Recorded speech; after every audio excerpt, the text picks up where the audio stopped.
Welcome to the Sunshine Podcast. This is yours truly, Dora Williams, and we are here with the men segment entitled Men, We Need Your Voice. We are here with the one and only Pastor Antwon Nixon, and we're going to talk about mandate. So we are glad that he is here once again to share with us, and we're going to turn this podcast over to you. Again, just glad to be here. Thanks for having me. It's always a pleasure to be here.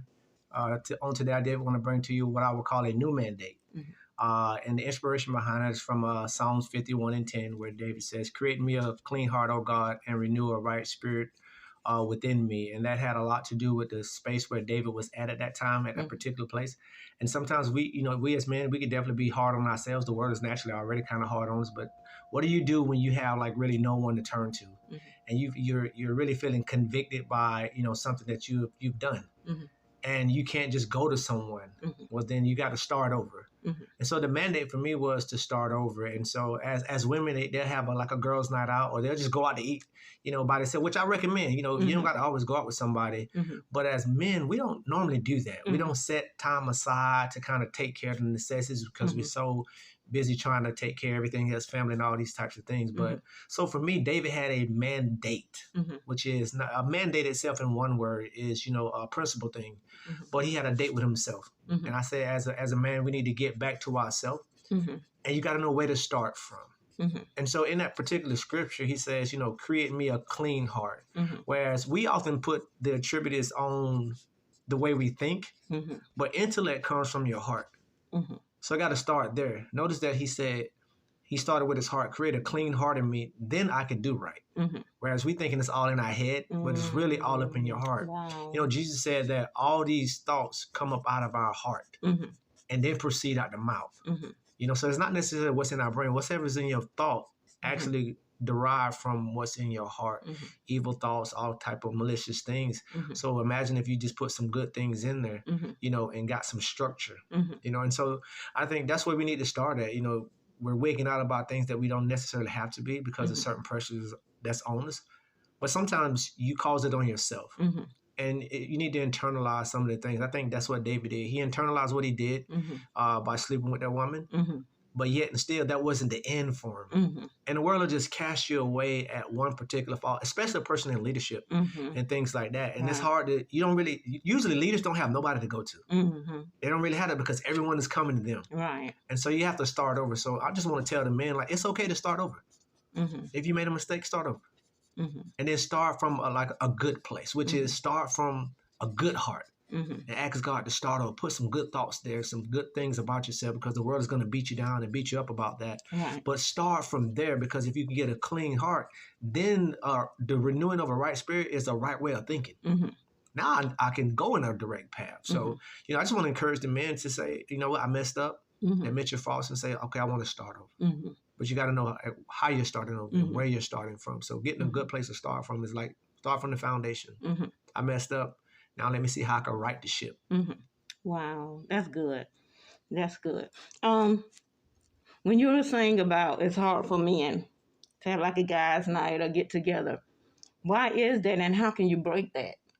I mean, we have so much on our plate already, and it's not something that we're accustomed to. Men are not necessarily emotional creatures.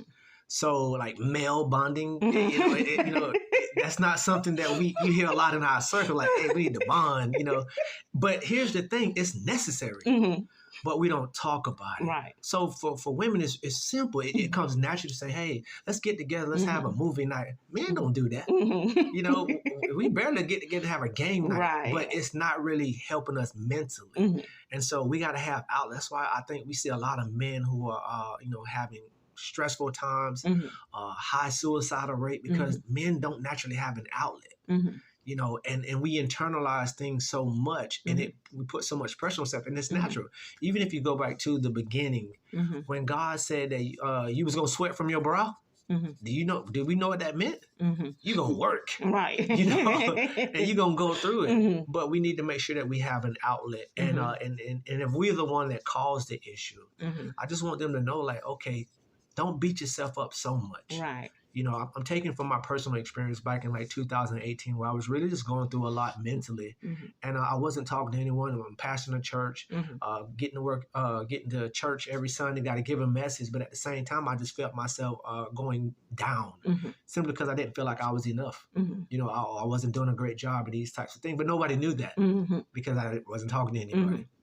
But when I realized that I was enough, then I had a starting point, you know, and then I needed a place to start from. So that's important. You know, I think men need to know that it's okay to, you know, say you have some weak times. It's okay to cry. You know, we've been told all these stigmas that we've literally built up a callous mindset, and we're hardened to not reach out.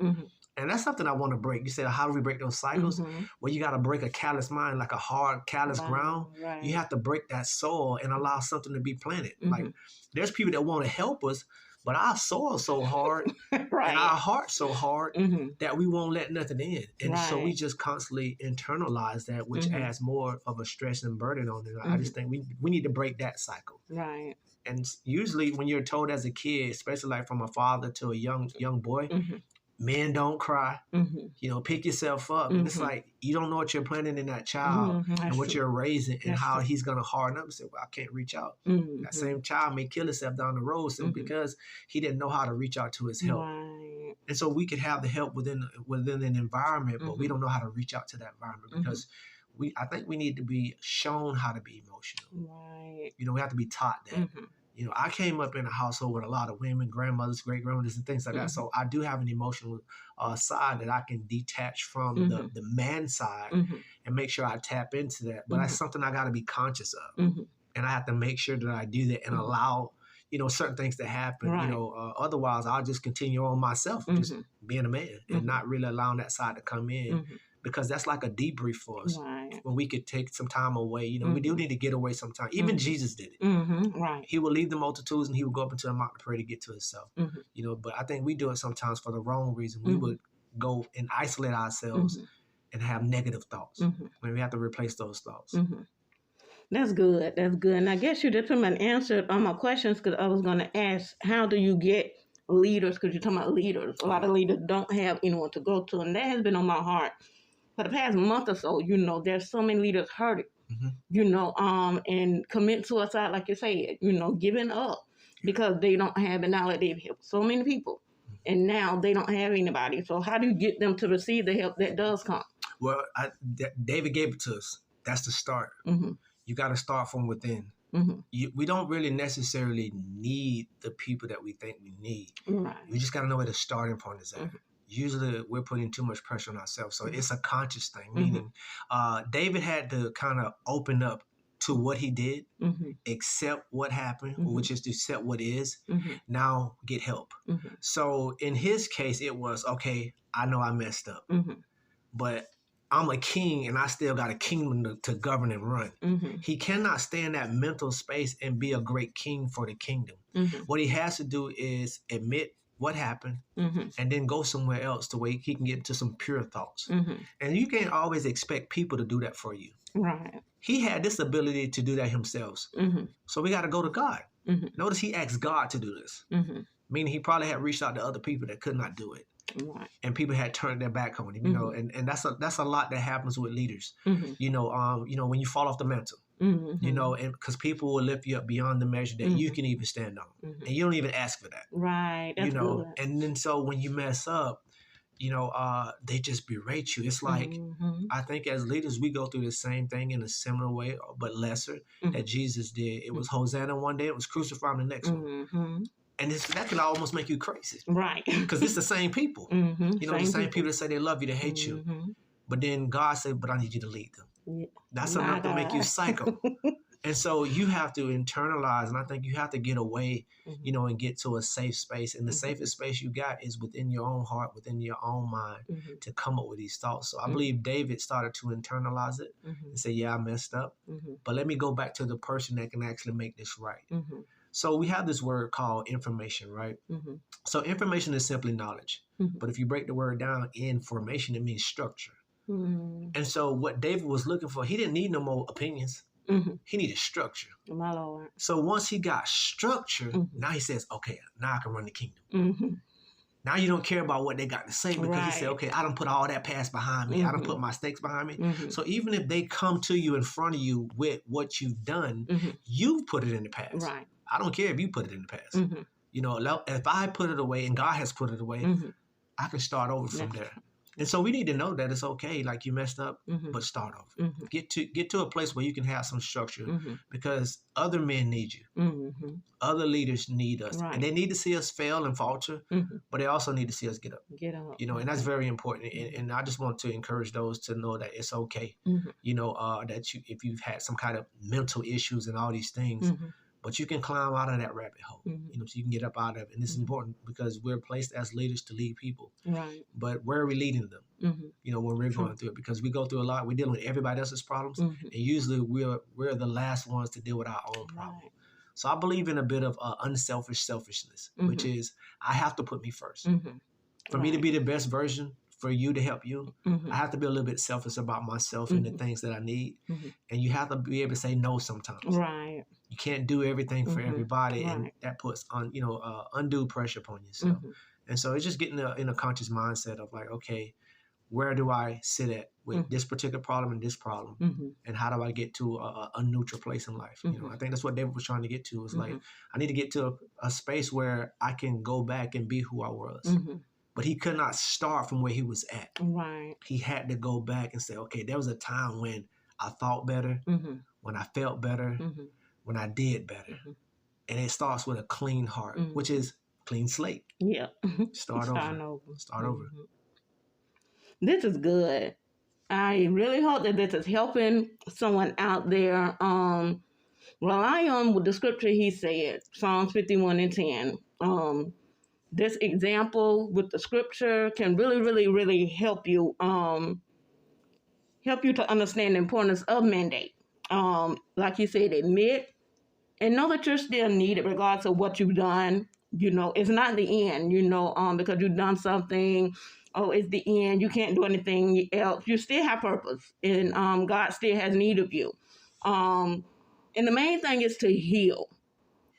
Get help, heal, do whatever it is you need to do to get whatever release that you need so that you can be available to help others, because if you're broken, you're down, it's real tough to be able to lead others when you're not mentally stable. So is there anything else you need to add before we? I would just add one thing to what you just last said about the importance of being mentally stable, because I don't want it to look like it's just about what David did, because there's different things that could lead you into like depression or different things like that. You don't have to commit a certain act. And I'll use Elijah for this example.